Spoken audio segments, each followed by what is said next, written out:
구약 성경 에스더서 9장 말씀을 같이 보겠습니다. 구약 성경 에스더서 9장입니다. 9장 1절부터 19절까지 읽겠습니다.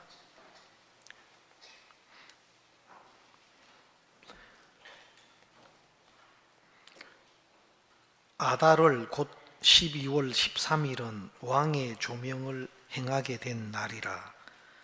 유다인의 대적이 저희를 제어하기를 바랐더니 유다인이 도리어 자기를 미워하는 자를 제어하게 된 그날에 유다인들이 아수에로 왕의 각 도, 각 읍에 모여 자기를 해하고자 하는 자를 죽이려 하니 모든 민족이 저희를 두려워하여 능히 막을 자가 없고 각 도 모든 간언과 대신과 방백과 왕의 사물을 보는 자들이 모르드게를 두려워하므로 다 유다인을 도우니 모르드게가 왕궁에서 존귀하여 점점 창대함에 이 사람 모르드게의 명성이 각 도에 퍼지더라.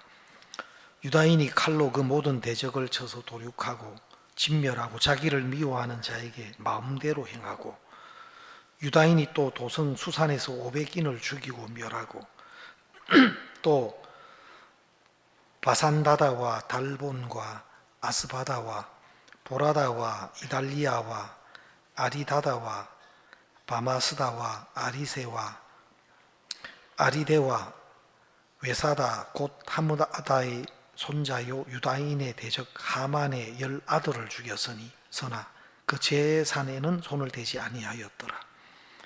그날에 도성 수산에서 도륙한 자의 수요를 왕께 고하니 왕이 왕후 에스더에게 이르되 유다인이 도성 수산에서 이미 500인을 죽이고 멸하고 또 하만의 10아들을 죽였으니 왕의 다른 도에서는 어떠하겠느뇨? 이제 그대의 소청이 무엇이뇨? 곧 허락하겠노라. 그대의 요구가 무엇이뇨? 또한 시행하겠노라. 에스더가 가로되 왕이 만일 선히 여기시거든 수산에 거하는 유다인으로 내일도 오늘날 조서대로 행하게 하시고 하만의 10아들의 시체를 나무에 달게 하소서. 왕이 그대로 행하기를 허락하고 조서를 수산에 내리니 하만의 10아들의 시체가 달리니라.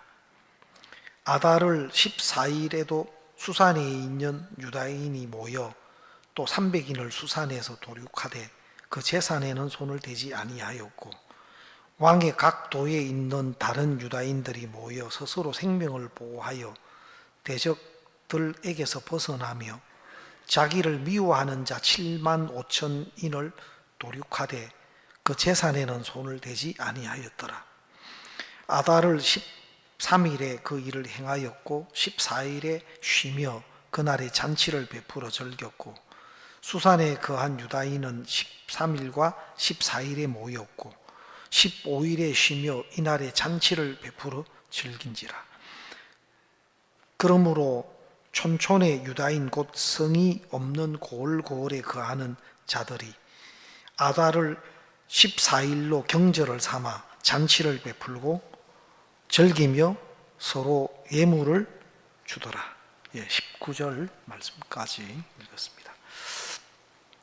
여러분, 이 에스더서에 나타난 이 일은 참 그냥 옛날 고대 이스라엘 백성들에게 있었던 이야기가 아니고 지금 하나님이 우리를 향한 하나님의 마음 또 우리를 향하신 하나님의 뜻을 이 말씀을 통해서 나타내고 계십니다. 그래서 이스라엘 백성들은 12월 13일 그 하만의 계교로 그 모르드게를 미워하는 하만의 계교로 그 12월 23일에 그 유다인들이 다 죽임을 당하게 됐었습니다. 유다인들이 다 죽임을 당하게 된 그 날에 또 새로운 조서가 또 이렇게 나오게 돼요. 그것 역시 모르드게를 통해서 왕의 인장 도장이 찍힌 그 왕의 조서가 나오는데, 그것은 유다인들이 모여서 그 유다인들을 죽이려고 하는 대적들을 다 멸하고 그들의 모든 재산을 노략하고 탈취하도록 그런 또 새로운 조서가 또 나와요. 그러니까 두 조서가 그렇게 이제 에스더서에 나옵니다. 그 조서가 유다인을 멸하라고 왕의 도장이 찍힌 조서가 1월 13일 날, 정월 13일 날 그렇게 조서가 나오고, 그 조서가 각 도에 미쳤을 때 그 조서를 맞이한 유다인들은 죽음이 왔습니다. 사망이 왔습니다. 왜? 다른 사람의 어떤 편지도 아니고 왕이 그 조서를 발의했고 왕의 인장 도장이 찍혀 있는 겁니다. 물론 그것은 하만의 개교에 의해서 되어진 거지만 왕의 도장이 찍혀져 있는 겁니다. 그것은 어느 누구도 변개할 수 없는 법과 같은 거예요.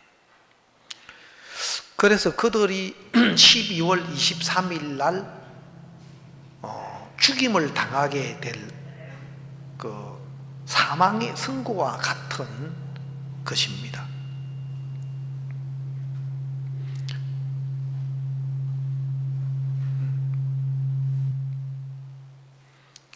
사망의 선고와 같은 그런 것인데, 그 이후에 모르드게의 인도를 받아서 에스더가 왕 앞에 나아갔고 또 왕에게 은혜를 구하고, 또 왕이 이 금호를 내어 밀어서 그 하만이 죽임을 당하게 되는 일이 생기고, 또다시 이 에스더가 두 번째 에스더 8장에 또다시 왕 앞에 나아가서 금호를 내어 미는데, 그때는 생명의 조서가 나옵니다. 모르드게를 통해서 또 생명의 조서가 나오는데, 아까 말씀드린 것처럼 그래서 이 두 조서가 나오는데 똑같이 왕의 인장 도장이 찍혀진 조서인데, 근데 너무 놀라운 것은 이 두 번째 조서에는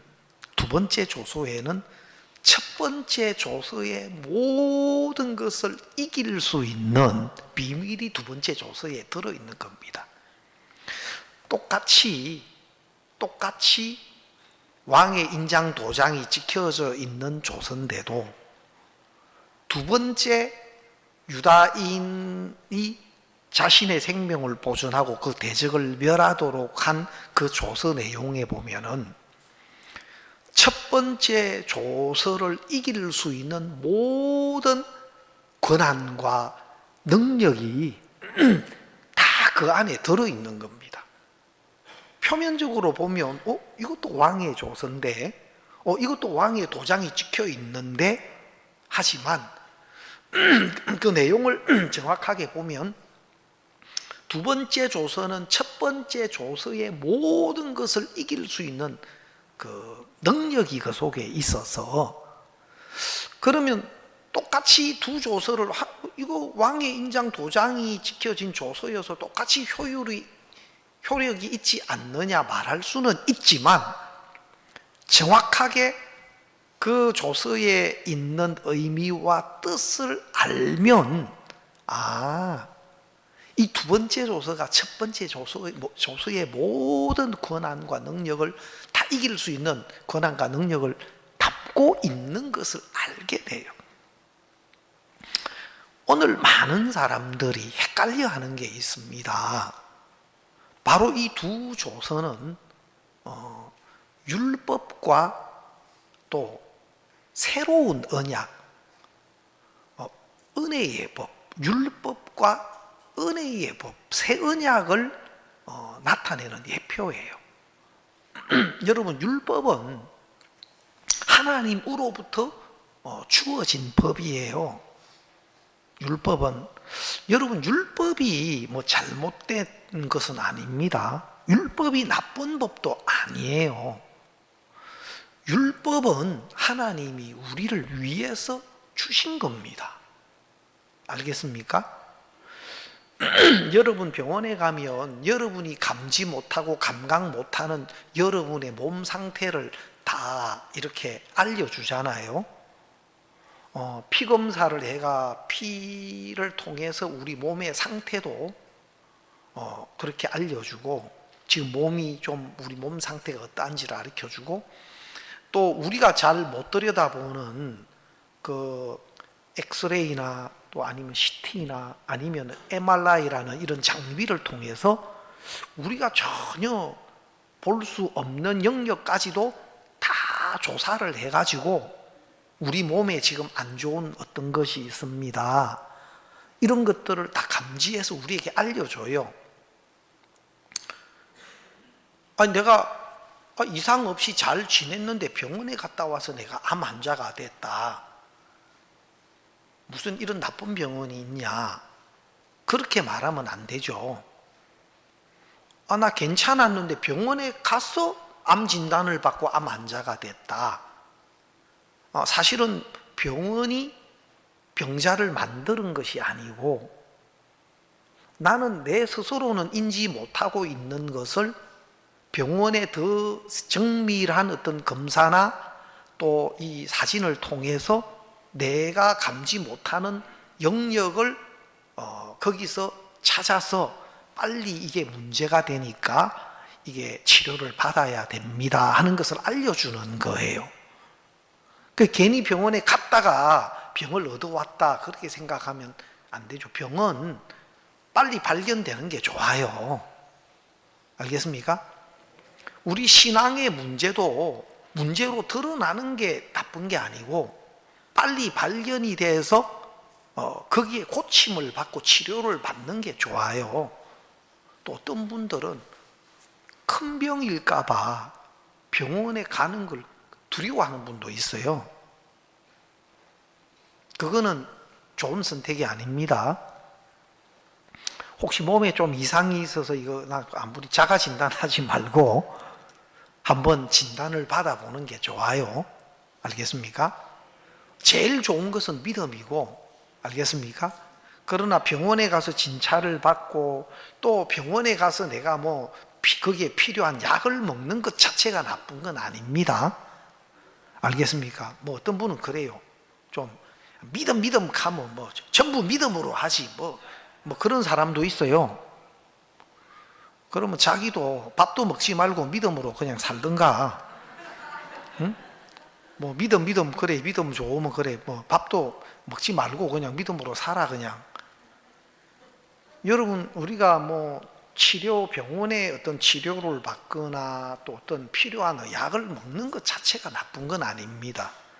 제일 좋은 것은 우리가 하나님을 힘입고 하나님을 의지하는 것이 제일 좋고, 또 내가 필요하면 병원의 어떤 이런 의술의 도움도 그것도 하나님이 주셔서 되는 것이고, 또 의사의 손을 빌리는 것 그것도 하나님의 도우심이 돼서 되는 겁니다. 그래서 여러분들이 그런 데 부정적이고 그렇게 생각할 필요는 없어요. 그래서 혹시 내 큰 병일까 봐 병원에 안 가시는 분들은 괜찮아요. 알겠습니까? 그래도 어떤 문제가 있으면 빨리 그 치료를 받으면 그게 되는 거고, 근데 또 가보면 아무 문제가 없는데 내 스스로 의례심작해가 내 스스로 내가 환자가 돼 있는 경우도 있어요. 그러면 그런 막연한 두려움과 염려에서 벗어나야 돼요. 여러분, 율법이 그렇습니다. 이 율법은 나쁜 법이 아니고 선한 법이에요. 다만 우리가 죄인으로 출생된 우리 인간이 그 율법을 행할 능력이 없는 겁니다. 우리가 죄인으로 행악의 종자로 또 죄 아래 출생돼서 우리가 그 율법대로 하나님 말씀대로 살려고 하니까 그렇게 사라지지가 않는 겁니다. 그러나 그 율법은 하나님에 의해 또 하나님의 기준을 우리에게 보여주고 있는 것이고, 또 그렇지 못한 우리를 깨우쳐서 막연하게 나를 기대하거나 또 내가 할 수 있을 것 같고 또 내가 해보려고 하고, 정말 하나님이 보실 때는 너무 어리석은 것이고 무익한 것인데 그 자기 생각에 속아서 자기에게 머물고 자기를 기대하고, 그것이 왜 잘못됐냐면 하나님은 이미 우리가 안 되는 걸 아시고 우리에게 필요한 은혜를 하나님이 준비하셨는데, 자기 모습을 모르고 안 되는 자기를 모르고 여전히 자기 생각으로 자기 눈으로 자기를 바라보고 자기를 기대하고 있는 동안에는 하나님이 안 되는 우리를 위해서 준비한 그 은혜 앞으로 오지를 않는 겁니다. 그러니까 자기를 기대하고 자기를 믿고 의지하는 것 자체가 어리석은 것이고 자기 모습을 모르는 것이고 또 안 되는 것인 걸 모르는 것인데도, 그걸 못 깨우치면 안 되는 자기를 붙들고 평생을 그렇게 실험하다가 또 위선자로 자기를 거짓으로 꾸며가지고 하나님으로 주어지는 제3가 의가 아니고 자기 거짓된 행위로 외식으로 위선으로 자기를 가리고 꾸며가지고 그것으로 내가 하나님 앞에 설 수 있는 것처럼, 그래서 정확하게 자기가 발견 안 되면 종교인들은 전부 위선자가 되어 가게 돼 있어요. 외형적으로 모양이나 이런 거는 다른 사람보다 좀 더 나아질 수도 있어요. 그러나 하나님 앞에 설 수 있는 것들은 하나도 없어요. 그래서 어떤 사람들에게 인정받는 것이나 외형적으로 좀 괜찮아 보이는 것을 붙들고 멸망을 가게 돼요. 그래서 하나님은 율법을 통해서 우리를 깨우쳐서 정말 하나님 앞에 우리로 안 되는 자인 것을 알게 하고 나를 기대하고 또 내가 해보려고 하는 모든 것에서 포기를 오게 하는 겁니다. 그래서 하나님이 율법은 더해 주셨다. 아담의 범죄 이후에 모든 인간들은 사망 아래, 죄 아래, 심판 아래 이미 우리는 이제 거하는 자입니다. 그런데 사람들은 그걸 몰라요. 하나님은 안 되는 걸 알고 예수 그리스도를 준비하셨는데 예수 그리스도의 은혜 앞에 안 오는 겁니다. 왜? 안 되는 자기를 붙들고 계속 자기를 기대하고 자기 방법, 자기 수단, 또 이 세상이나 마귀는 자꾸 우리를 부추겨요. 예? 자꾸 우리를 부추겨요. 그래서 야, 너는 다른 사람들보다는 좀 착했어. 그래서 너는 다른 사람들보다는 좀 나아. 혹시 그런 소리 좀 들어본 적이 있어요? 마귀가 많이 다녀갔을 텐데. 예? 왜냐하면 마귀는 항상 찾아와서 우리를 부추기고, 알겠습니까? 좀 괜찮아. 저는 인정을 받은 사람입니다. 근데 신앙생활을 해보니까 내가 점점 위선자가 돼 가더라고요. 이게 바리새인과 서기관들이 가는 길이구나. 왜냐하면 하나님 말씀대로 살아보려고 하면 할수록 철저하게 모양은 더 경건해 보이는데 마음 안에서는 그게 안 되는 거예요. 그러니까 이중적인 사람이 되고 위선자가 되어 갈 수밖에 없어요. 자, 그래서 하나님은 율법을 주셔서 더해 주셔서 진짜 우리가 하나님 앞에 어떤 모습이고 어떤 자인가를 깨우쳐서 이제는 율법이 요구하는 것을 내가 행함으로 하나님 앞에 인정받아 보려고 하는 그 모든 걸 완전히 포기하게 만들고, 알겠습니까? 이제는 하나님이 아니면 안 되는 그 하나님의 은혜 앞으로 돌이키게 되는 거예요. 은혜 앞으로 돌이키고 하나님이 나를 위해서 하나님이 대신해 주신 은혜를 믿음으로 받아들이면 그것이 내 것이 되는 거예요. 여러분, 그래서 율법에 의인은 없나니 하나도 없음이고 하나님 말씀이잖아요. 그죠? 의인은 있어요, 없어요? 예? 여러분, 대답을 좀 분별을 잘해야 돼요. 지금 목사님이 무슨 의도로 묻느냐에 따라서, 자, 내가 의인은 없나니 하나도 없으며 라고 로마서 3장 10절에 되어 있죠. 의인이 있어요, 없어요?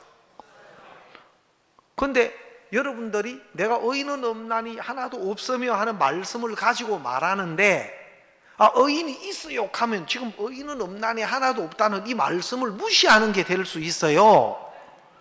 알겠습니까?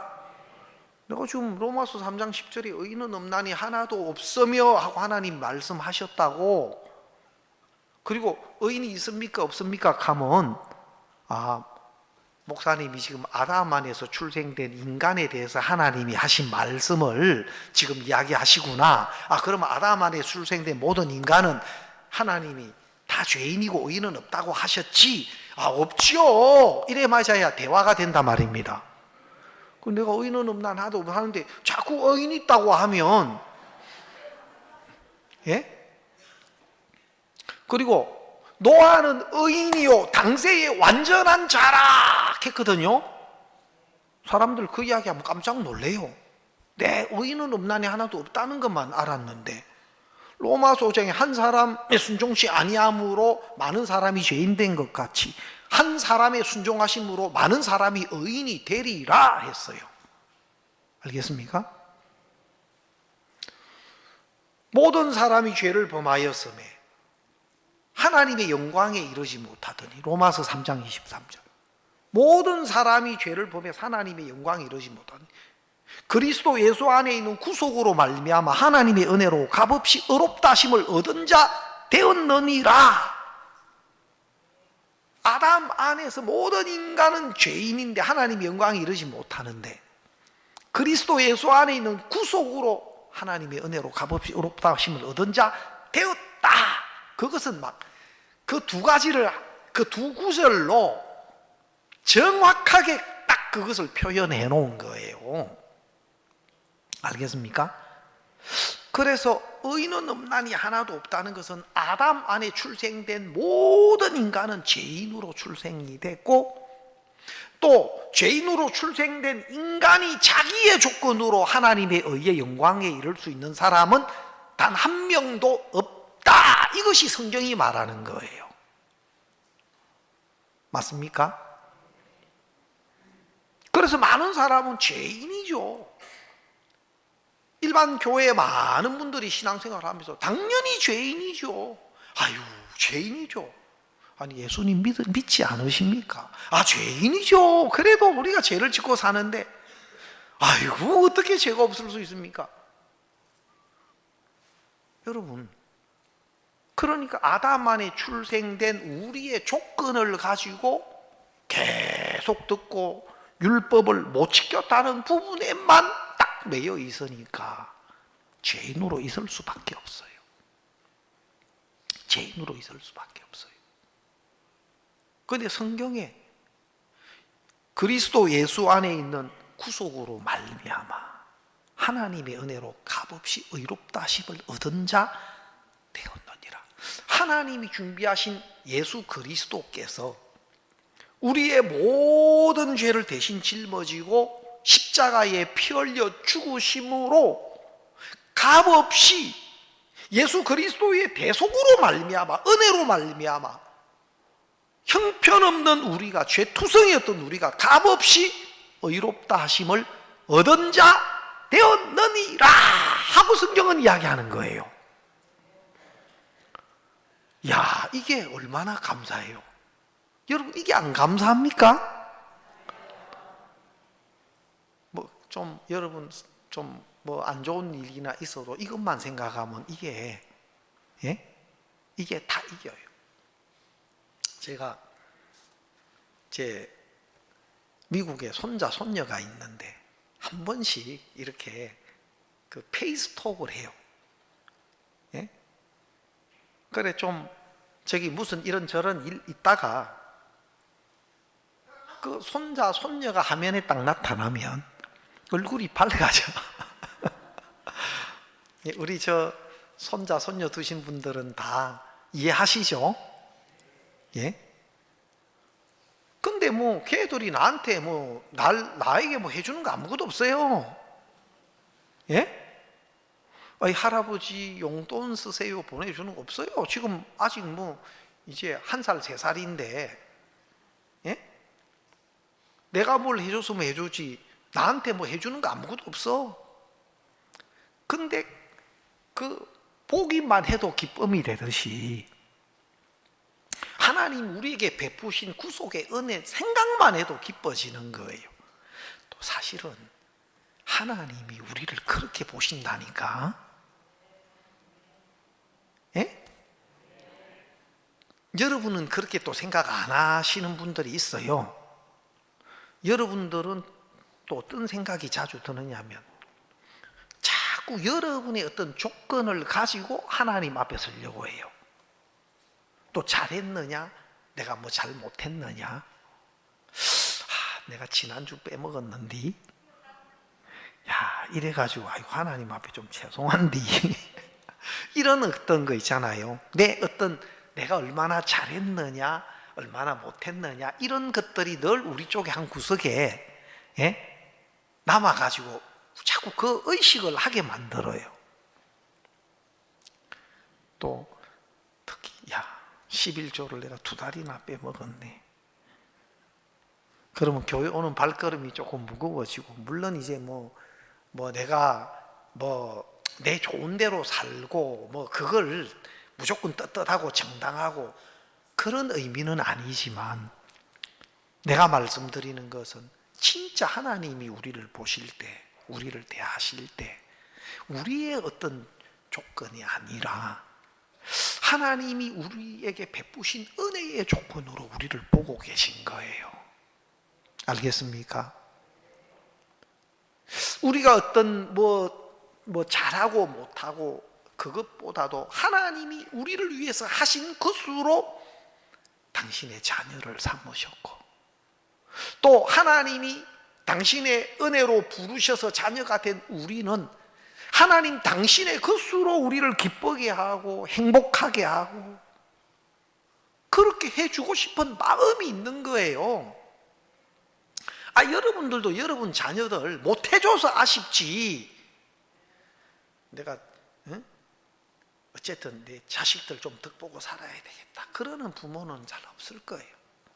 우리 장모님 그때 팔순 때 그 사회자분은 개그맨이 팔순 잔치 어떻게 와가지고 사회를 보는데, 어머님 지금까지 자식들을 위해서 희생하고 하셨으니까 자기를 태워서 촛불처럼 자기를 태워서 녹여서 희생만 하고 사셨으니까 오늘불로 촛불을 끄세요 하더라고.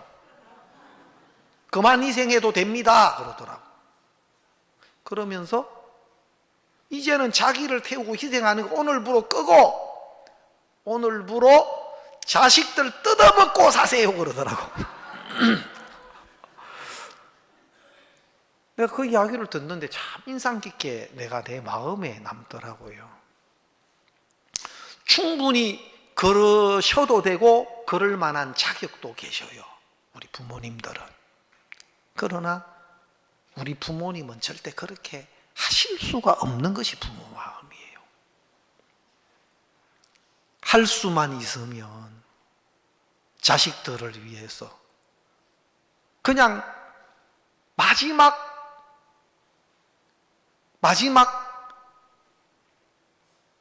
숨이 붙어 있는 순간까지도 자식들을 위해서 해줄 수 있는 거 있으면 더 어떻게 좀 해줄 수 없을까? 못해줘서 아쉬워하고 못해줘서 걱정하고 미안해하고, 이게 부모님 마음이에요. 진짜 은혜로 우리를 부르신 하나님의 마음이 우리를 향해서 그렇게 간절하셔요.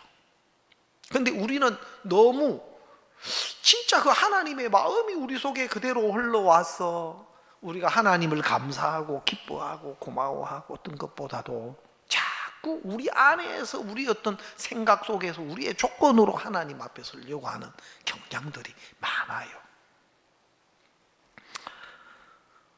여러분, 그래서 첫 번째 율법이 있지만 율법 역시 우리를 사랑하시는 하나님에게서 나온 겁니다.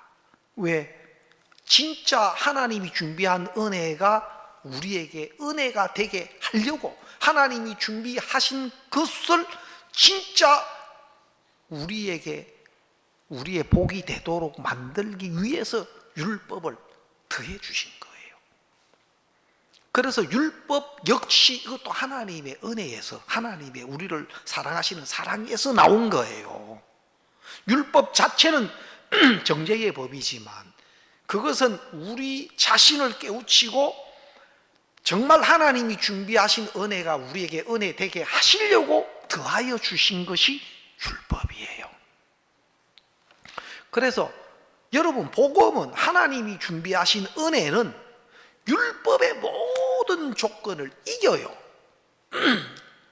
그래서 예수 그리스도는 율법의 완성이다. 또 예수 그리스도는 율법의 요구를 다 이루어지게 하신 것이다 하고 성경은 이야기하고 있는 거예요.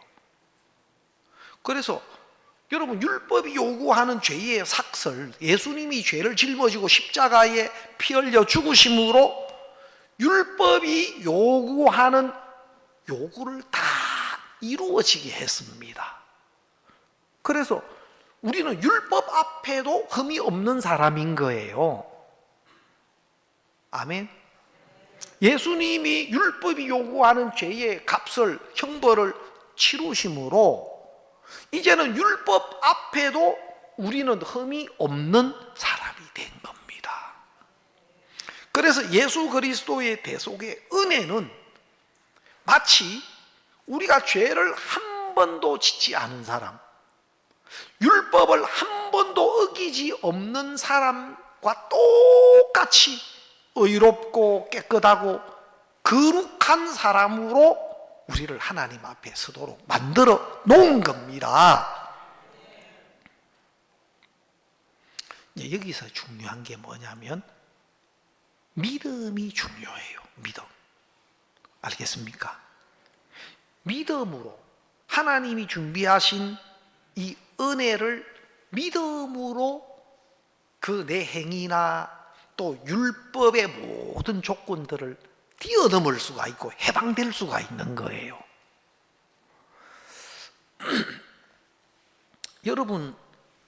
여러분이 죄진 기억이 나죠? 나실 겁니다.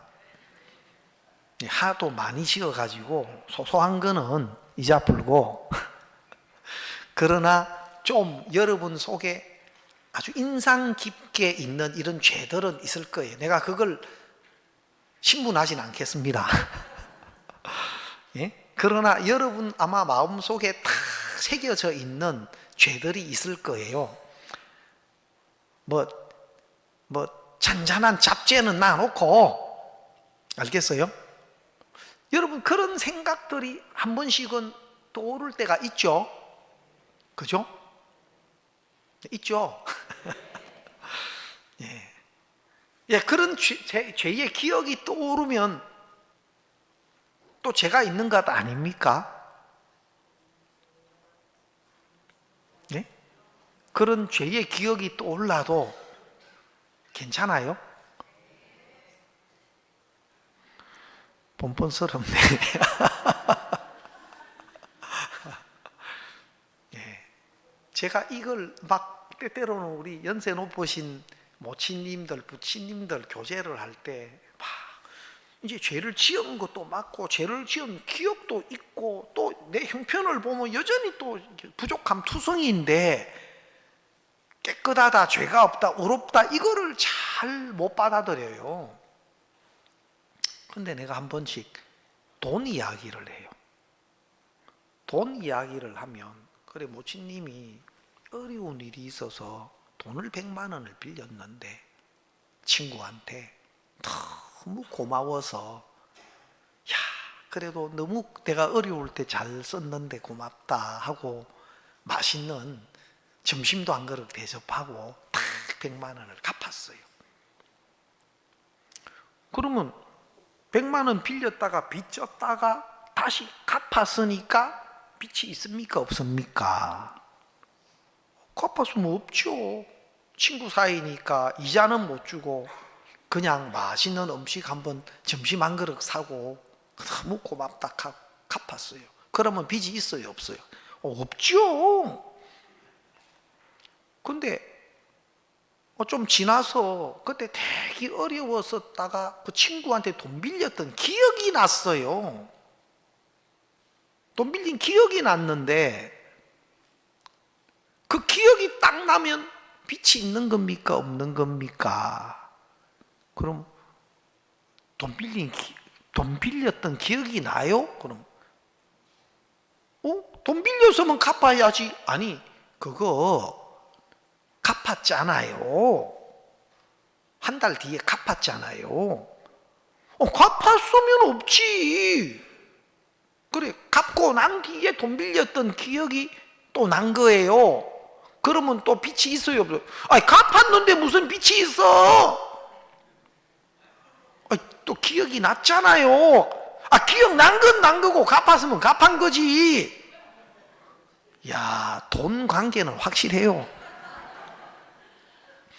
그래, 예수님이 우리 죄값을 다 치루었고 태어나서 오늘까지 뿐만 아니고 죽을 때까지 성경에는 모든 죄를 사하셨다는 말씀이 여러 군데 나와요. 또 온 세상의 죄, 세상 죄를 사하셨다는 말씀이 여러 군데 나와요. 다시는 죄를 위해 제사 드릴 것이 없느니라 하고 성경은 너무 단호하고 분명하게 증거하고 있어요. 왜? 예수님이 단번에 십자가에 못 박혀 피 흘려 죽으신 죽으심이 우리의 모든 죄를 사하고 영원히 우리 죄를 사하신 영원한 속죄요, 영원한 제사가 드려졌다 하고 성경은 이야기해요. 그리고 다시는 죄를 위해 제사 드릴 것이 남아있지 않다 그래요. 그래서 지금까지 뿐만 아니고 앞으로 내가 사는 동안에 죽을 때까지 내 모든 죄가 십자가에서 씻어졌고, 그래서 하나님 우리 죄를 기억지도 않으신다고 하셨고 의롭고 거룩하고 영원히 온전케 되었다 하셨다 하고 성경은 이야기합니다.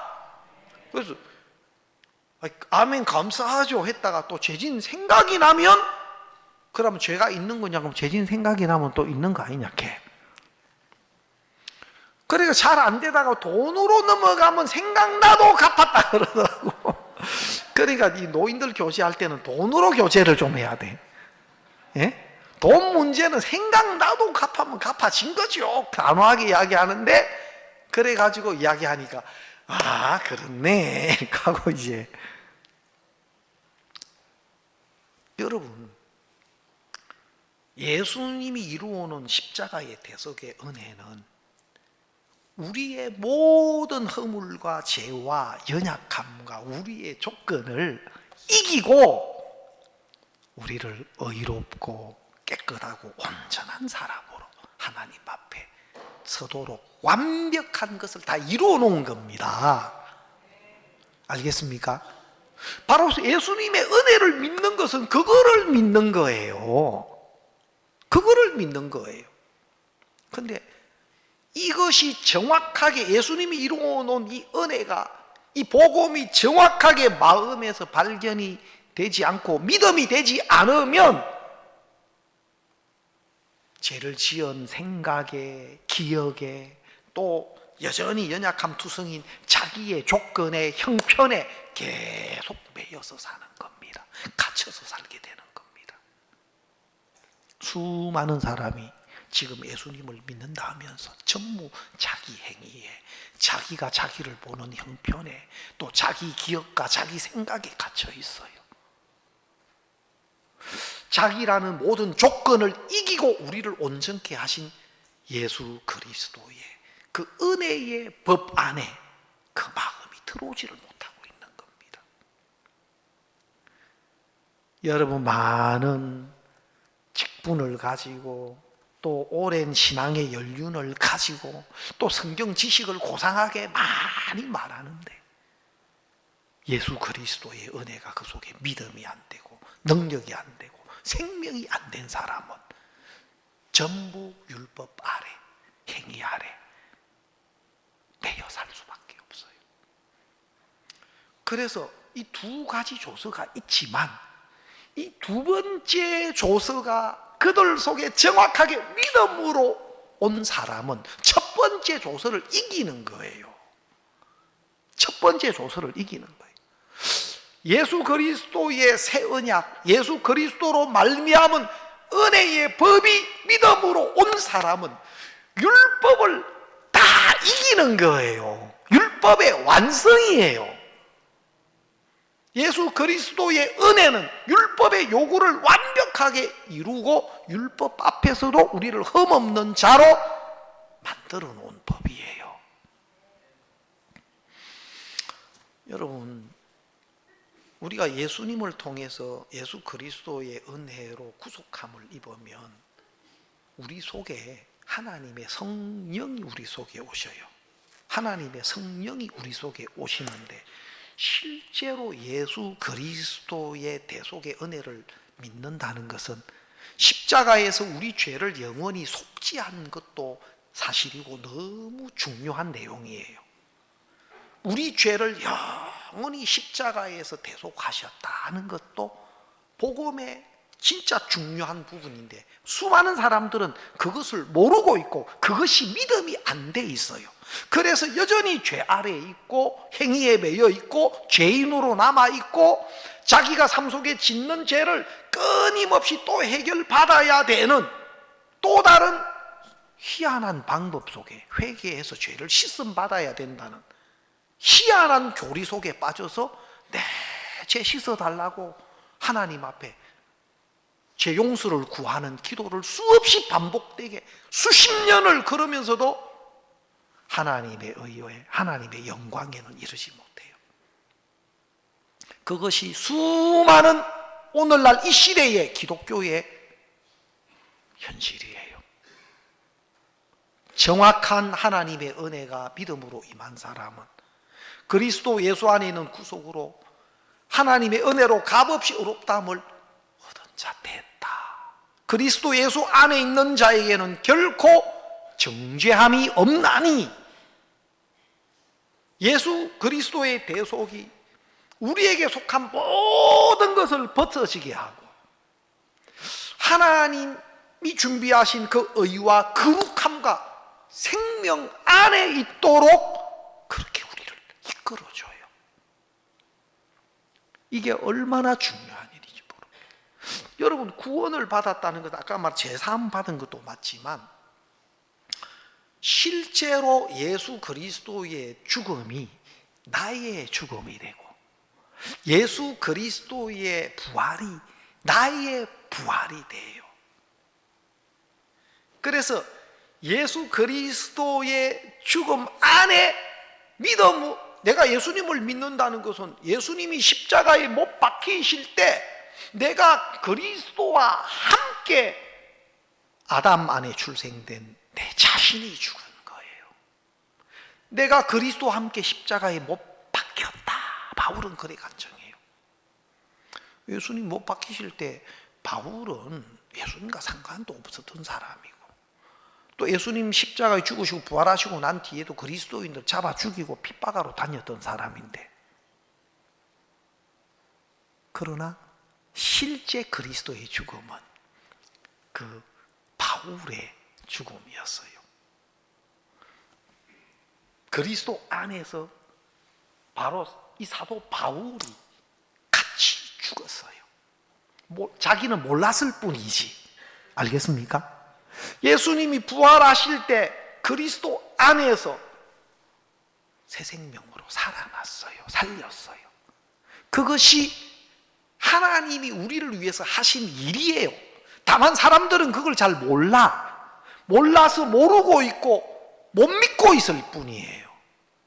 그래서 우리가 단지 우리 죄가 속죄된 것만 아니고 실제 우리가 예수님이 이루어 놓으신 구속의 은혜를 발견하고 믿었을 때 우리 속에 하나님의 성령이 오셔요.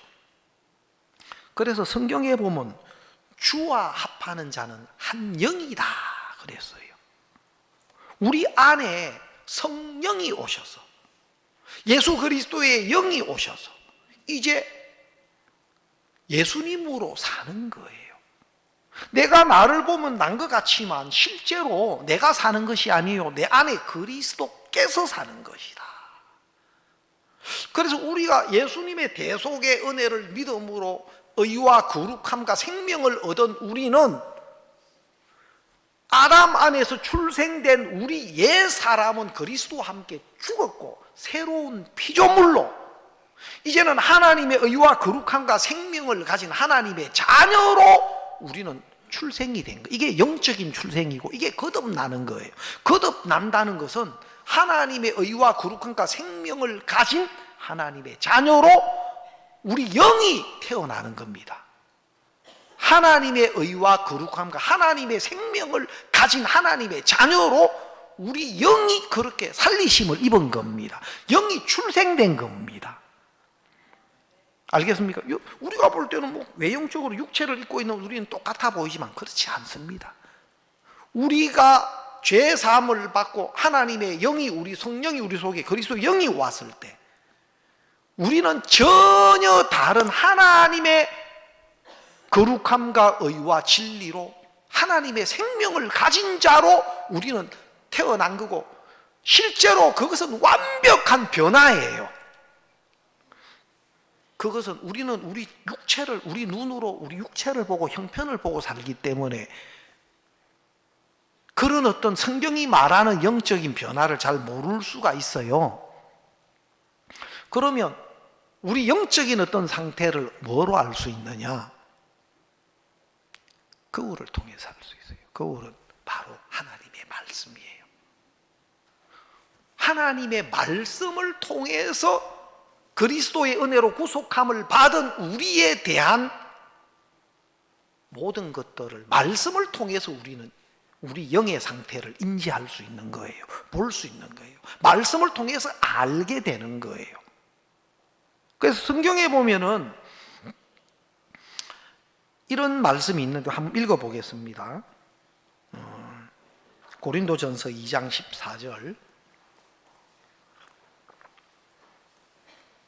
고린도전서 2장 14절.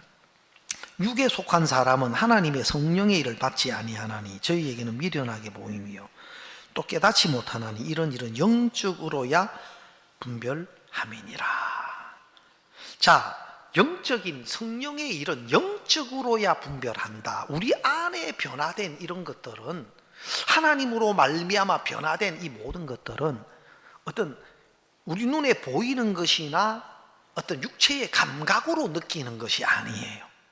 하나님의 말씀을 통해서, 하나님의 말씀을 통해서 예수 그리스도로 우리 어떤 존재가 됐는지를 우리는 알게 되는 거예요. 그래서 말씀 안에서 우리가 어떤 모습이고 어떤 존재라는 것이 깨우쳐지고 발견되고 그것이 사실이에요. 우리가 우리를 보고 느끼는 이것은 허상에 불과해요. 말씀 안에서 하나님이 해놓으시고 보시고 증거하신 그것이 실제 하나님 앞에서 우리의 상태고 모습이다. 그래서 우리가 구원을 받게 되면 우리는 새로운 피조물로 하나님의 자녀로, 거룩하고 의롭고 온전한 자녀로, 그것은 손상되거나 변하지도 않고 우리 행위의 조건에 의해서 어떤 그것이 뭐 결렬되거나 전혀 그렇지 않아요. 그것은 영원히 변하지 않아요. 그런데 사람들은 또 자신의 외형적인 모습을 보고 자꾸 하나님이 이루어 놓은 어떤 그것을 통해서 우리 모습이 확인되고 발견되어야 되는데, 자꾸 자기는 자기 눈으로 자기를 보면서 외형적인 형편을 보면서 내가 이게 맞나? 변화가 통 안 된 것 같은데? 너무 안 바뀐 것 같은데? 또 옆에서도 그래요. 당신 안 바뀐 거 맞아. 걔 또 그들어. 응? 당신 뭐 옛날 그대로야. 혹시 그런 소리 좀 들어봤어요? 또 그 소리 듣고 자기가 자기 눈으로 보면 또 아멘이 돼. 여러분 어떤 육으로 어떤 감각으로 또 다른 사람이 또 나에게 그래 말하니까 실질적인 영적인 것은 하나님의 말씀을 통해서 우리가 발견되고 하나님이 말씀하신 그것이 실제 우리의 모습인 것을 알아야 되고, 또 우리가 구원받으면 새로운 피조물이고요. 또 중요한 것은 사람들은 또 자꾸 우리가 이런 것도 많아요. 우리는 안 돼. 이런 소리가 좀 우리가 많이 듣는 말씀이잖아요. 심지어 주일 학생들도 막 좀 그래요. 그 교회에서 배아가 내가 할 수 없어요. 그 어떤 애가 수양회 때, 주일학교 수양회 때 그 옷에 어떻게 또 일을 봐가지고 사모님 뭐라 했어요. 되게 이놈 새끼 큰 놈이 뭐 이렇게 옷에 그걸 그러냐 하고 뭐라 하니까 기가 막힌 소리를 해요. 내가 할 수 없어요. 그런. 예, 목사님 아이인데. 예, 그러니까 영적인 말은 교회 안에서 어려서부터 다 배운다니까. 예, 할 수 없는 거 맞아요. 우리가 안 되는 건 맞아요. 아담 안에서 출생된 죄인으로서는 우리가 하려고 우리가 바꾸는 거 안 돼요. 하나님의 사람들보다는 좀 나을 수 있을지는 몰라도 성경에서 말하는 의의 기준에 절대 이루지 못해요. 그런 것들이 굳어져 가지고 우리가 하나님의 자녀로 거듭나면 새로운 피조물이고, 이제는 하나님의 자녀로서 하나님이 우리에게 하신 말씀이 들려지기 시작해야 돼요. 우리는 새로운 피조물일 뿐만 아니고 성경에 보면 성령을 쫓아 행하라 그랬어요.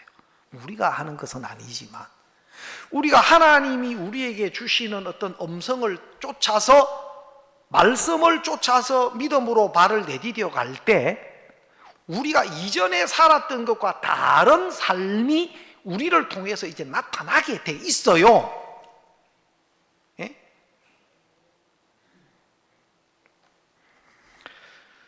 여러분 골로새서 한번 보겠습니다. 골로새서 3장 한번 보십시다. 골로새서 3장.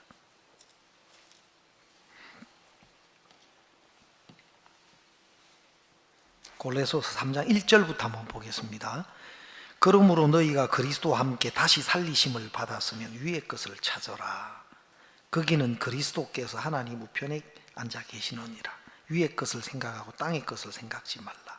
이는 너희가 죽었고 너희 생명이 그리스도와 함께 하나님 안에 감추었습니다. 이는 너희가 죽었고, 아담 안에 출생된 우리 옛사람은 죽었고 너희 생명이 그리스도와 함께 하나님 안에 감추어 있다. 예수님과 한 영이 돼서 하나가 돼서 하나님 안에 감추어져 있다. 이게 구원받은 우리의 실제 위치고 모습이에요. 4절, 우리 생명이신 그리스도께서, 예수님이 우리 생명이 되셨어요. 예수님이 내 생명이 되셨어요. 우리는 그리스도와 하나가 됐고 한 영이 돼 있어요.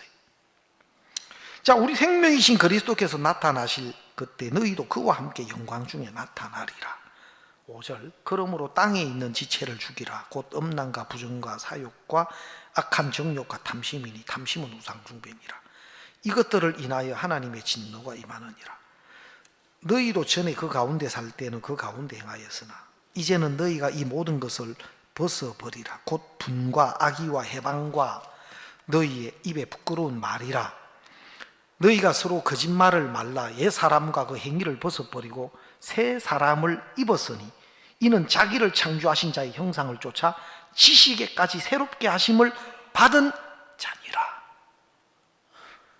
새 사람을 입었으니 이는 자기를 창조하신 자의 형상을 쫓아 지식에까지 새롭게 하심을 받은 자다. 성경에 보면 구원받은 그리스도인들이 육신을 쫓고 땅의 것을 쫓아 사는 것에서 이제는 떠나라, 그걸 버려라 합니다. 여러분, 어떻게 보면 율법하고 이것이 다른 게 뭐냐? 율법을 내가 그렇게 지키려고 했는데도 안 됐잖아요. 예, 아담 안에서 내 의지로, 내 각오로 내가 나를 바꾸어가고 고쳐가려고 하는 것과는 다릅니다. 그러면 뭐가 다르냐? 여러분, 잡종 불독을 사왔는데 그 잡종이 불독의 자꾸 모양을 의지적으로 하려고 하는데 안 돼요. 자꾸 주둥이가 나오고 조금 크면서 자꾸 주름이 펴지고 그래. 여러분, 순종 불독은 놔놓으면 저절로 주둥이가 안 나오고 주름이 더럽게 잡혀. 예? 순종은. 근데 잡종은 주둥이가 나오고 주름이 펴지더래요. 그러면 잡종을 가지고 불독으로 만들려고 하면 이제 주둥이 나온 거 성형 들어가야 되고 잘라내야 되고 또 주름도 인위적으로 잡아가 좀 꿰매가지고 주름을 넣어야 돼. 그러면 순종이 됩니까?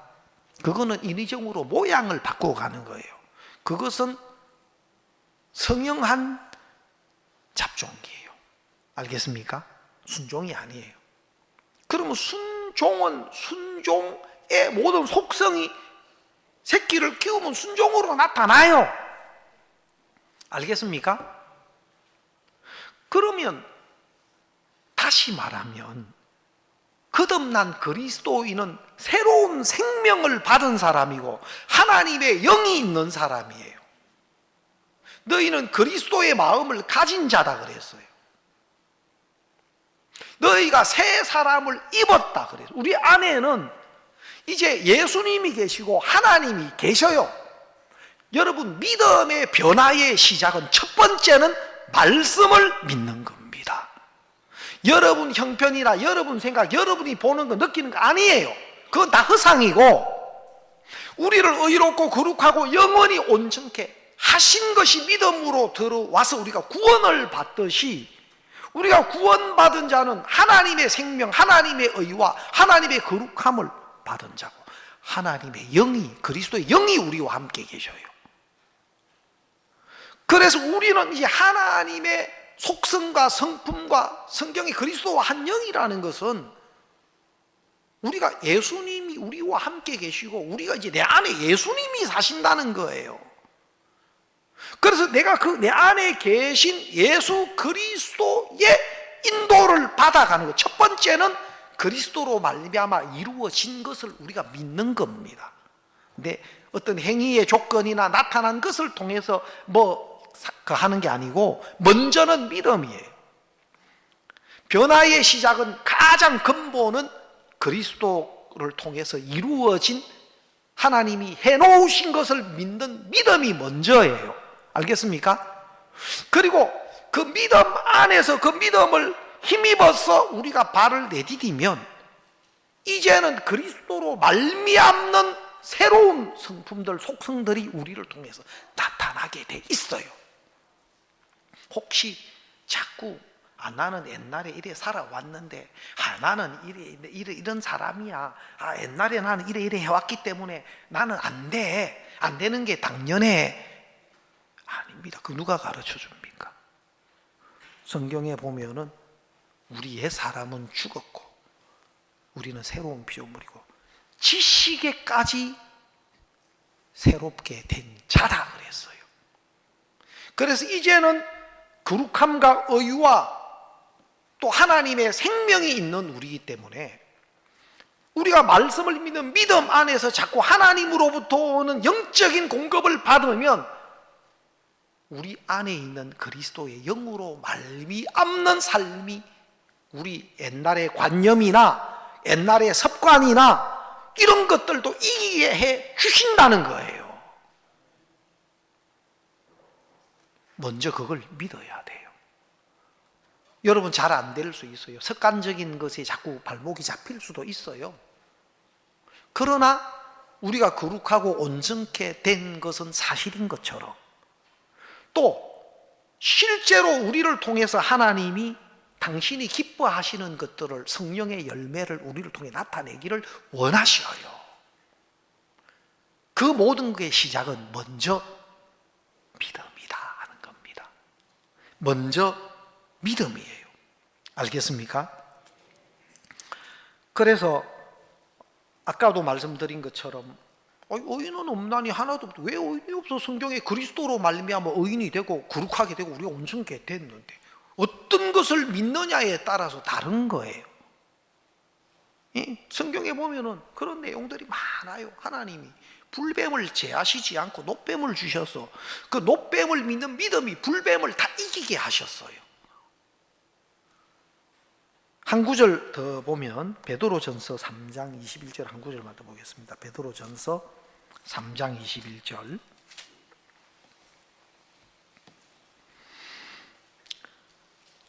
베드로전서 3장 20절. 물은 예수 그리스도의 부활하심으로 말미암아 이제 너희를 구원하는 표니 곧 세례라. 육체에 더러운 것을 제하여 버림이 아니 오직 선한 양심이 하나님을 향하여 찾아가는 것이라. 물은 이제 너희를 구원하는 표다. 예수 그리스도의 부활하심으로 말미암아 너희를 구원하는 표니 세례라. 육체의 더러운 것을 제하여 버리면 오직 선한 양심이 하나님을 찾아가는 것이다.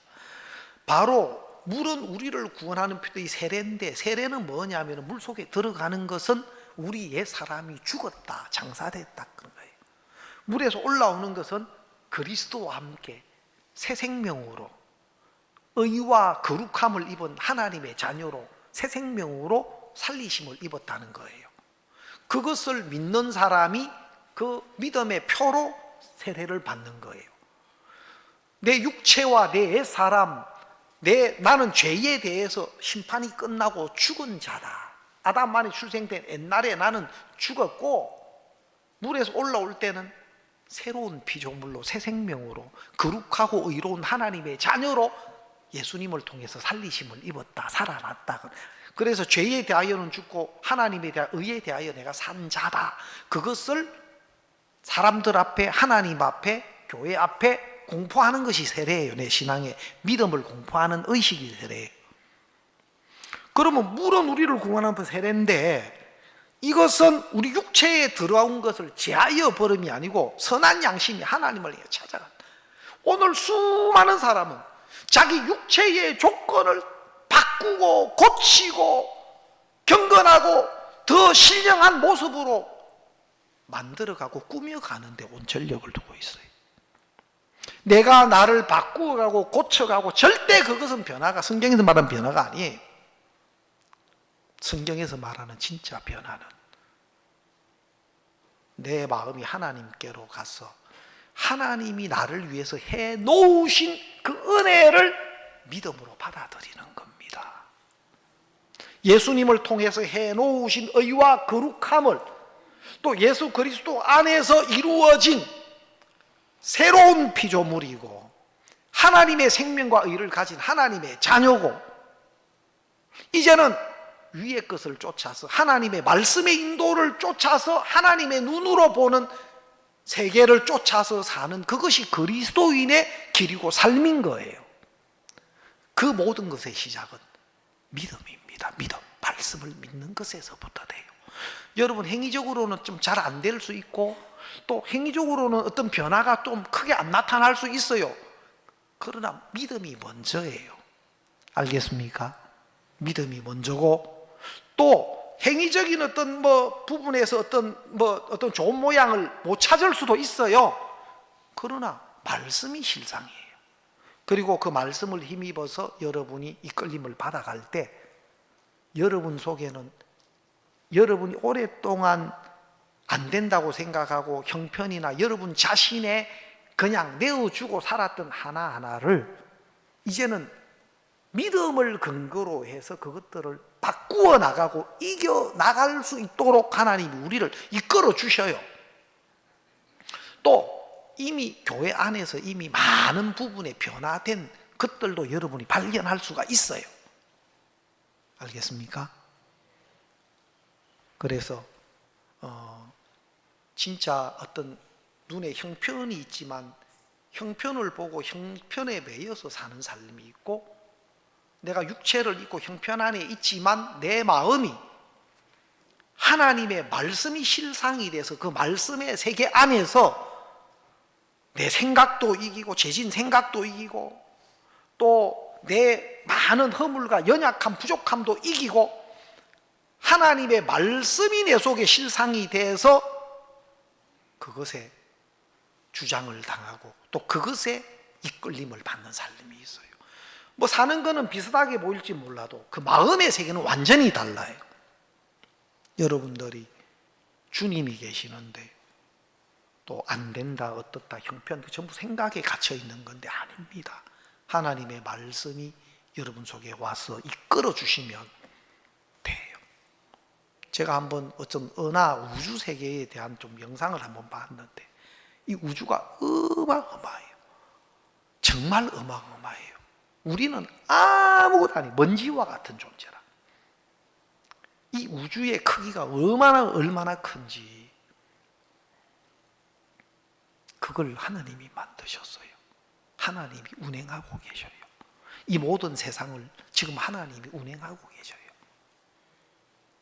하나님이 얼마나 위대하신 분이고 얼마나 크신 분이고 또 우리 마음과 생각을 다 감찰하고 계셔요. 우리가 하나님을 의지할 때 하나님 우리와 함께 계셔서 우리를 도우셔요. 우리 기도를 들으셔요. 나 믿음으로 안 살고 아이고 나 그런 감정도 별로 없는데 아니에요. 지금 믿으면 돼. 지금 하나님께 구하면 돼. 또 몇 번 기도해봐도 안 되던데 그게 속는 거예요. 내가 기도해봐서 안 됐다는 그것이 하나님 내 기도를 안 듣는다고 마귀는 속여서 기도할 마음을 가지지 못하게 만들고 기도할 때 역사하신다는 수많은 하나님의 약속을 던지게 만드는 거예요. 그게 속는 거예요. 형편을 통해서 사단은 구원받은 우리까지도 속여가요. 아닙니다.